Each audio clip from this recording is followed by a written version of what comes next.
V današnji oddaji Moja družina bomo gostili podjetnika Boruta Čeha, direktorja podjetja Labena. Borut, a mislite, da je dobro, da čim prej vsak posameznik zasluži svoj prvi denar, dobi to izkušnjo in pa kako pomembno so za vas tudi samo potovanje oziroma da nisi statičen v Sloveniji? Obe zadeve sta ključne, se mi zdita tudi na kasnejši tako poslovni, pa tudi, bom rekel, osebni rasti. Denar, ali hočemo ali ne, svet vrti okoli. Tako da se mi zdi pomembno, da nekje v bistvu tam že pri 9, 10, 11 letih tudi otroke seznanimo s tem, kako sploh pride do evra, kaj je treba narediti za evro in kako ta finančni tok okrog deluje. S tem naredijo po mojem veliko uslugo, da bodo tudi razumeli kasneje, kako svet financ in pa svet podjetništva deluje.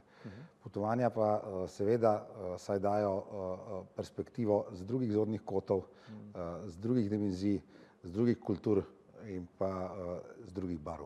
Super, najlepša hvala. Top. Cool.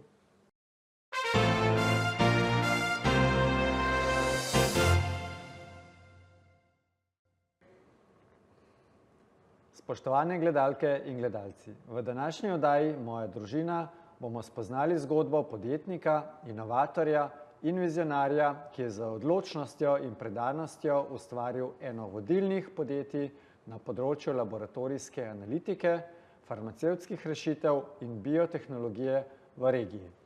Naš gost je Borut Čeh, ustanovitelj in izvršni direktor podjetja Labena, ki že več kot 30 letja utira nove poti v znanosti in gospodarstvu. Pozdravljeni, gospod Borut, pozdravljeni v studiu. Podjetje Labena, ki ga je ustanovila mama, gospa Irena Lemut Čeh, leta 1993, kot majhno družinsko podjetje, je danes prepoznano kot vodilno ime na področju laboratorijske in procesne analitike v srednji in vzhodni Evropi. Labena ne zagotavlja zgolj najsodobnejše laboratorijske opreme in rešitev, temveč tudi celovito podporo pri razvoju novih farmacevtskih zdravil, analitičnih metod in naprednih tehnologij. Sedež podjetja v Sloveniji je srce mednarodne skupine, ki uspešno posluje tudi v drugih evropskih državah. Pod vodstvom Boruta Čeha se je Labena uveljavila kot podjetje, ki povezuje znanstveno odličnost, tehnološke inovacije in visoke etične standarde. Borut Čeh je prejemnik prestižnih nagrad in priznanj, kot so nagrada Gospodarske zbornice Slovenije za izjemne gospodarske dosežke in priznanje Euromanager za jugovzhodno Evropo. A zanj nagrade niso zgolj odraz poslovne uspešnosti, temveč predvsem potrditev pomena trdega dela, predanosti in družbene odgovornosti. Ena izmed najpomembnejših pobud, v katero je podjetje vključeno, je razvoj zdravila Urbagen, namenjenega zdravljenju redke genetske bolezni CTNNB1. Ta projekt odraz Čehove vizije, da gospodarstvo ni zgolj ustvarjanje dobička, temveč tudi prispevek k izboljšanju kakovosti življenja ljudi. Njegova prizadevanja na področju inovacij in znanosti so navdih mnogim. Kljub številnim izzivom, s katerimi se je soočal na poslovni poti, Borut Čeh ostaja zvest načelom strokovnosti, etike in dolgoročnega razvoja. Njegova zgodba je zgodba o tem, kako lahko posameznik s pravo vizijo, z trdim delom ne le premika meje mogočega, temveč tudi oblikuje boljšo prihodnost za vse nas. Pridružite se nam in odkrijte navdihujočo pot podjetnika, ki je s svojimi dosežki pustil neizbrisen pečat v znanosti, gospodarstvu in družbi. Borut Čeh in Labena nas opominjata, da so z znanjem, inovacijami in srčnostjo mogoči veliki premiki. Borut, ne bova se pogovarjala samo o podjetju, podjetništvu, ampak predvsem o vas, vaši družini. Zanima me, z kakšne družine pa pravzaprav vi izhajate? Z dinamične primorske. Oče je z Brkinov, iz Okrasa, mama je pa v bistvu z Lucije. Lucije. ob vodi. Bi rekel, revna, bogata družina, povprečna? Jaz bi rekel, da pridna družina. Nono je imel manjšo ali pa srednje veliko posest, ker sem se že kot otrok preživel vsa poletja, tako da sem spoznal vse od začetka, kako se seje pšenica, žanje pšenica, kako se vzrejajo recimo svinje, kako se hrani kokoši, kaj pomeni, da dobro vzdržuješ drevje, da pol breskva je tudi sladka, pa dobra in tako naprej. Tako da imel je vse od češenj, breskov, od sadja, do žitaric, koruze, tako da je bilo delovno, jaz bi rekel delovna pa pridna družina. No. Pametnost koristna, ne? Tako je. Kako oziroma kaj pa pomenila izobrazba? Kakšen pomen so v družini starši dajali izobrazbi? Izobrazba je bila pri nas kar je dala ključen pomen družini. Zdaj Nono pa Nona se zaradi druge svetovne vojne nista mogla pač udejstvovati v šolstvu toliko, ampak sta bila pa, odkar se spomnim, že ko sem bil majhen, sta oba zelo podpirala tako z ene in druge strani, v bistvu, da so se tudi že moji starši šolali, kar je bilo takrat, ni bilo tako samoumevno. Tako da so kar finančni zalogaj verjetno. Ja, tudi, ne, ker niso bili tudi z Ljubljane, ne, tako da v bistvu, da se spomnim, mi je dostakrat Nono rekel, pusti to zemljo, je težko delati, pedi ti pa se uči. Ne. Čeprav jaz sem vedno užival tudi delati z njim ali pa delati na zemlji, ne. Ampak je vedno, se spomnim, kakšen priboljšek dobil, pa kakšno nagrado majhno finančno, takrat, ko sem dobil dobro oceno ali pa kaj takega, ali pa ga je zanimalo, kaj se dogaja. Tako da v bistvu ne ta subtilen, lep način, no, v bistvu, da je izobrazba pomembna in mislim, da je to tudi igralo ključno vlogo potem tudi pri meni in tako naprej pa družini. No. Katere vrednote oziroma spoznanja bi lahko rekli, da ste prejeli kot popotnica v življenje s strani vaših staršev oziroma starih staršev, ne, ki ste jih omenili? Mojem, to je tak slovenski izraz, pridnost. Jaz sem ga probal prevesti do druge, ker govorim kar nekaj jezikov, pa ga ni, ampak okej. To, po mojem, pridnost, iznajdljivost, vztrajnost, pa kar se mi zdi zelo pomembno, da napaka ni nič hudega. Okej. Učenje skozi napake. Ja, da je napaka v bistvu potrebna, da kasneje dosežeš neko višino ali pa kakorkoli, brez napak ne gre. To bi rekel. A ste bili že vahen otrok? Zelo je, nisem bil nikoli namerno. Jaz sem sicer odraščal, potem starša sta dobila manjše socialno stanovanje v Fužinah, tako da sem odraščal od začetka do svojega 14 leta na Fužinah v Ljubljani, tam je bilo sploh živahno, je bilo zelo, bom rekel, super je bilo, no, ampak je bilo zelo tudi multikulturalno okolje, ampak super, to okolje, jaz ne bi tega zamenil, no. To okolje je dalo meni zelo veliko, ampak ja, sem bil živahen otrok, to pomeni, zraven smo imeli Ljubljanca, tam čez Fužine, vedno smo bili od vodi, kolesa, rolerji, skejtanje, tako da akcija. Smučal sem tudi, treniral sem smučanje, ker sem bil majhen, kasneje borilne veščine, tako da jaz sem vedno rabil nekaj. Mami ste kar kravžljali. Ja, to. Ali se spomnite kakšno nagrado ali pa kazen, če ste kaj špičali? Oziroma, če niste. Ne, spomnim se, smo bili zunaj, sem vedno predolgo stal zunaj. Nikoli nisem teh ur čist, pa sem probal reči, da sem narobe slišal ali pa da je bila ura tako. Tako da pa sem naslednjič, so pol po mene prišli, pa ni bilo glih, če bi tam 14-15, ni bilo glih prijetno, so prišli po tebe v družbo, ne. Tako da to bi rekel, to se spomnim, ampak drugače so bili zelo razumevajoči, dokler so bili uspehi v šoli. To smo nekako bili. Pogoj nekako. Ja, v šoli mi je pa krešlo, no. Super. A ste se v družini pogovarjali o denarju? Oziroma na kakšen način ste se pogovarjali? Ali je bila bolj to tabu tema? Ne, ni bila tabu tema nikoli. Jaz bom rekel, da moram biti pošten, neke finančne izobrazbe prav, recimo tukaj imamo zdaj, recimo, pa ker so drugi časi, nismo imela z bratom, jaz sem še brata, 4 leta mlajšega Boštjana, ampak je bil pa to zavedanje financ vedno prisotno, ker je mama dosti hitro naredila podjetje, to pomeni pri mojih še ne polnih 13, 12 in nekaj. In v bistvu je ta podjetniški duh, katerega finance jasno tudi spremljajo, brez tega ni, je bil prisoten, če pogledam nazaj. Ne. Nismo imeli pa aktivno. Oče je profesor doktor kemije anorganske, mama je bila podjetnica, še vedno je, no, in tako da v bistvu z tega stališča smo imeli nek hibrid svetov, ta znanstveni, inovatorski, pa poslovni, no, bi rekel doma.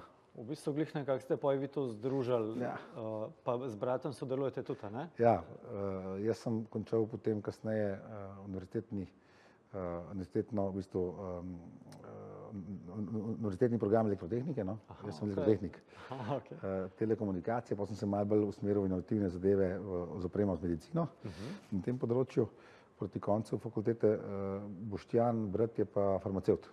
In je tudi svojo kariero takoj po šolanju v Sloveniji nadaljeval v Londonu, potem Kopenhagnu, spet v Londonu in se tudi nazaj pred 2 leti v bistvu, ne še vrnil, ampak je v bistvu začel sodelovati s podjetjem, zdaj pa planira, da se bo tudi vrnil. Super, zelo zanimiv uvod. Prvih 10 minut je minilo, tako da predlagam, da greva na kratko pavzo. Drage gledalke, dragi gledalci, vrnemo se čez nekaj trenutkov.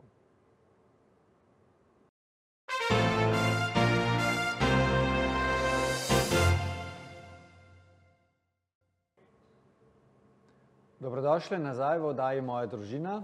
Z nami je še vedno izjemen gost, Borut Čeh. V prvem delu smo izvedeli veliko zanimivega o njemu, zdaj pa nadaljujemo z zanimivimi vprašanji. Borut, kakšen pomen ima za vas formalna izobrazba oziroma ali nas šola dovolj nauči za življenje? Zdaj prihajam z dela naravoslovnih ved. Vi, če želite kaj v tem svetu delati, neko formalno izobrazbo morate imeti, ne zato, da bi se vključili, ampak ker dejansko, govorim in za biotehnologijo, farmacijo, tudi elektroinženirstvo, ker dejansko je to nekih, bom rekel, nivojev, ki jih morate osvojiti. Mogoče je izjema malo tukaj IT, ker IT se lahko tudi sam naučiš, pa tako naprej, ampak jaz bom rekel, ja pa ne. Sigurno, recimo ljudi, ko jih mi zaposlujemo, oni morajo imeti neko znanje, osnovno, ker če ne, se ne moramo pogovarjati, kako pri razvoju. Ne morajo nadgrajevati. Tako, ne morajo nadgrajevati.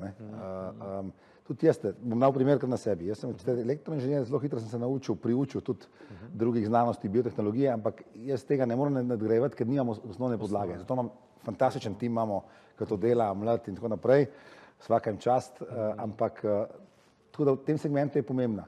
Po drugi strani pa mi predvsem pri nekih drugih veščinah ali pa potem, pa ni pomembno toliko ta kormet naravoslovni, pa gledamo kompetence. In ti si, če imaš neko podlago, pa si kompetence prilagodil, pa pridobil, pa tudi, če jih nisi kasneje v bistvu formaliziral, nam je to važno. Tako da jaz bi rekel, to je en aspekt ta, drugi pa ta, da jaz sem zdaj posredotočil na fakulteto, fakulteta pa ta 3-4-5 let je le čas, ker se tudi osebno sformira in si tudi, če pogledamo recimo tudi med meni ali pa tudi po vrstnikih, večina in poslovnih povezav in prijateljev prihaja iz tega dela, ko si fakulteto, čeprav si imel prej osnovno šolo, srednjo šolo, predvsem pa poslovnih povezav. Največ v bistvu ta del, ne? Ja, mislim. Prav priporočate, da gre vsak na fakulteto? Tako, če se da naravoslovno, ampak v redu. Odvisno od preferenc. Eno vprašanje bi imel, ki me res zanima in ponovadi goste vprašam, kdaj ste zaslužili svoj prvi dinar ali tolar, evro, da ste šli delati, recimo? Jaz sem zaslužil dobro, že od začetka pri 9 letih pri Nonotu na njivi.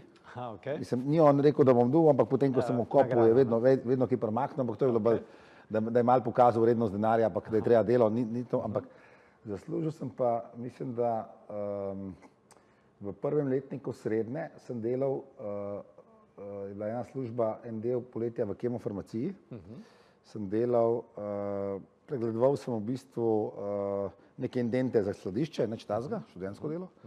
Kasneje sem pa, ker sem rabil dodaten denar, sem delal pa v pivovarni Laško, sem deklaracije lipal na piva.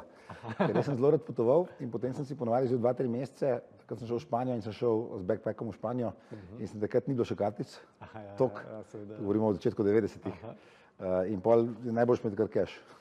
Marke, ne? Takrat še ni bilo evra? Ne, ni bilo, pezete so bile takrat, v Španiji so bile pezete, pa nas je pa tolar. Ok. Marke so bile, v Nemčiji. Ja. Se pravi, omenili ste, da je mama začela pri vaših 13 letih z podjetništvom. Kdaj ste se potem vi vključili? Jaz sem se vključil 2007 kot 13. zaposleni, pri svojih 26. No. Tako da sem pa v bistvu začel zelo najprej v skladišču, potem kasneje prodaja, tako da sem to celo podjetje spoznal, sicer je bilo majhno do podjetja, ampak ne toliko podjetje, ampak procese bolj. Kaj pomeni, da ti robo moraš dobiti, dati na skladišče, kaj gre ven, da je treba dostaviti, če ni v redu, kaj je reklamacija, to pomeni vse ta proces. Kaj moram reči, da je bilo tudi ključno in bi to ponovil še enkrat, da se gre bottom up oziroma od spodaj navzgor, zato ker dejansko poznam cel proces podjetja. Potem sem pa kasneje pripeljal, takrat smo delali samo opremo, smo distribuirali. Takrat, danes največje kitajsko podjetje za medicino, takrat je bilo to majhno podjetje, ki je bilo ustanovljeno 90 leta, smo imeli par aparatov, jaz sem videl to kot vizijo kitajsko takrat, da bo in tudi leto še danes delamo z njimi, no, in je kar na tem programu analitske opreme in smo kar uspešni. Pol 13 je srečna številka za vas. Ja, definitivno. A je bil kdo, se pravi, v vaši družini oziroma v okolici tisti, ki vas je navdihnil, da ste šli v to poslovno pot?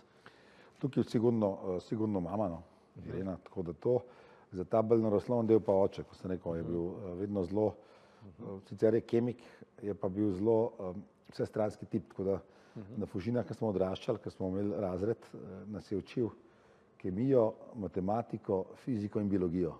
Vse sošolce pa sošolke, ki je kaj pomagal, tako da je zelo mu je jasno to naravoslovje. Tukaj sem se odločil za elektro, kasneje me je pa potem veliko tega znanja sem uporabil, ne delam pa prav v stroki, ampak sem pri aparatih medicinskih, ki imamo del programa za medicinske pa analitsko opremo, mi je zelo prav prišlo. Katere ključne izkušnje v vaši karieri so vas pa najbolj oblikovale potem? Ali pa dogodki? Ali pa mogoče... Dobro vprašanje. Po mojem, en od ključnih, bi rekel, to delo z Novatom Panoni na Nivi, to mi je dalo tako res... Temelj. Ja, se mi zdi, da ta stik, ki je zdaj vedno manj sicer ne, zato ker pač je drugačna družba za zemljo, je, se mi zdi nekaj tazga, no res unikatnega, vedno bolj unikatno bo to. Vsak mogel imeti vsaj življenje. Tako da pravimo tudi z otroci moji, imamo še vedno del te Nive, družina, tako da gremo dol pogledati, kako se kaj sadi. Pa kako sladka brezka vrata. Ja, kako v bistvu ti, kaj pomeni, da pač imaš ti breskov v trgovini. Je mogel nekdo... Da ni to normalno, da sam kupaš pa... Tako ne, to se mi zdi, ta proces, jaz sem pa, dosti zgodaj sem že potoval, jaz sem šel prvič pred 12 letih, so me poslali družina v Anglijo za tritedenski tečaj, ker sem živel z angleško družino. To je bilo zelo težko, ampak pa sem šel vsako leto, tako da dosti sem potoval tudi sam, jaz sem se potem angleško, dobro, itak, nemško so me tudi dali na tečaj, sem se tudi sam naučil špansko, potem na gimnaziji Poljane, fakultativno, pa srbo-hrvaško, ali pa bo neko hrvaško in srbsko, tudi ločim, tudi pisano besedo in znam zelo dobro, ker imamo dal podjetja. Tako da jaz bi rekel, to neko delo, stik na začetku zemljo, jeziki potovanja, pa to naravoslovje in poslovna pot, ki jo imamo, naravoslovje od očeta, pa poslovna pot, ki jo imamo obrala. A je vrednota radovednost pomembna? Ja, po mojem, ja. A ste še zmeraj radovedni? Ja, itak. Včasih mi kolegi rečejo počasi. Rečem, bomo to, rečejo počasi, ni to tako lahko. Povej, kako lahko, povej, kako je. Tako da to sem zgleda zadržal. To se mi zdi ključno. Je pa tudi ključno, da potem ne jaz si samo radoveden, ampak da tudi v bistvu, kjer sem se jaz recimo bolj razvil, fokusiral, da neko radovednost potem lahko speljamo v poslovni proces, pa nek poslovno idejo. Rešitev za boljše življenje pol ljudi. Tako to, ko delamo. Kaj pa v bistvu izzivi? Prej ste rekli, da tudi sprejemanje napak je ena izmed vrednot in s tem rastati. Mogoče lahko kakšno tako izkušnjo delite z nami, ki ste se soočali z njimi? Jaz, če bi mamo vprašal, rekel, da sem ogromno denarja nekaj zapravil v podjetju. Pa ne mislim zapravil, da sem šel ven, pa nekaj naredil, ampak narobnih odločitev. Ampak sem imel tako smelo pa pametno mentorico mamo, ne, da je pustila v bistvu okay. malo bolj proste roke, se je opozorila, ki je levo, desno to pazi, ampak tudi, ko sem propeljal neke nove programe, pa potem to ni šlo, pa smo vedno kaj kupili na demo, pa smo malo imeli to mogli, ali nismo mogli prodati, pa stran, pa tako naprej. Neke projekte smo financirali, pa so se ugasnili enostavno, ampak jaz mislim, da je to, tudi če boste pač poslušal kakšne, ne vem, podjetnike levo, desno, tudi stojine, mislim, da je to nek cikl, ki ga mora nek podjetnik, če hoče imeti neko rast, če mu je to navdih, mora dati čez. Brez napak, po mojem, ne gre. No. Sej tudi tako smo narejeni, ne. Padeš, vstaneš, vidiš. Res je. Že od otroštva. Ja, to se pol nekje pri nekaterih manj zgubi, malo bolj, nekaterih pa preveč, ampak mojem je umetnost neko srednjo pot ubrati tukaj, posebej v podjetništvu, ne, ker ti moraš kalkulirati zdaj, a je preveč riskantno, ni preveč riskantno, kaj to pomeni. Ne. In to je umetnost, se mi zdi. To je umetnost, ne. Mislim, da sem nekje slišal, da je uspešen ni tisti, ki naredi največ stvari prav, ampak ki naredi najmanj napak. Ja, ker naredi... Ker vsakih naredi, ne? Jaz bi dodal, ker naredi najmanj kritičnih napak, ne. Mogoče, ne. Super, najlepša hvala, res čas hiter mine, ne? Tako da predlagam, da greva zopet na kratko pauzo in dragi gledalci, drage gledalke, vrnemo se zopet čez nekaj trenutkov, ne?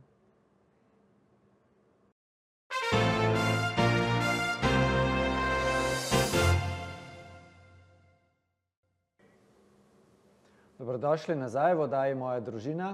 Z nami je še vedno izjemen gost, Borut Čeh. Zdaj, mogoče v tem delu, Borut, predlagam, da se majčkeno o družini še pogovoriva. Super. Kako je pomembna za vas podpora družine?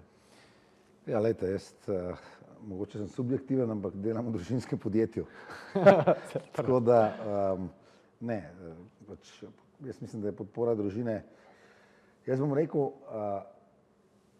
ni presodna, govorim generalno, se mi zdi pa, da je ključna, zato ker tudi s podporo družine ti lahko marsikatere ovire hitreje preskočiš in posebej, če je narejeno tako, kot je pri nas v podjetju, da je v bistvu mama, ker sem s to podjetjem imela ogromno podjetniškega znanja, življenjskega znanja in je imela toliko potrpljenja, da smo to uspeli z mojim entuziazmom pa v bistvu ambicioznostno združiti. In je to tudi v bistvu odraz uspeha podjetja. Ni prvo, ja, ok, jaz sem izvršni direktor, ampak to ni samo moje delo, prvo je delo vseh zaposlenih. Cele skupnosti. Drugo, tudi nekdo je mogel to postaviti.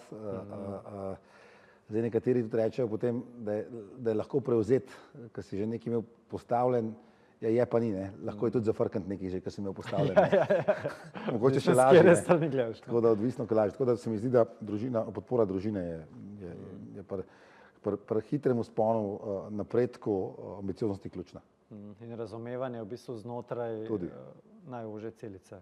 Omenili ste, da imate mlajšega brata, ste pa tudi v bistvu poročeni, imate otroke, 3, če se ne motim? Ja, 3. Imamo 3 otroke, sin je 11, dvojčici bosta zdaj 10 marca, to so kar blizu, bilo kar izziv. Malo dodatnega izziva smo imeli tudi s tem, ker je starejši sin je na avtističnem spektru. In tudi tukaj je, bi se vrnil na prejšnje vprašanje, je podpora družine ključnega pomena. Ne. To je kar izziv za vsako družino, no. Bom rekel, to stanje je kar v porastu, no, eksponentnem. Mislim, da je nekje blizu 2% so dečki, nekje okoli 0,3% deklic. In ne ve se, zakaj točno, no, ampak hočem povedati, da je to kar izziv za družino, tako znotraj osnovno celico kot zunaj, ker je treba kar dosti dela vložiti v te otroke. Kdo drug bo, če ne bodo starši oziroma ožja družina.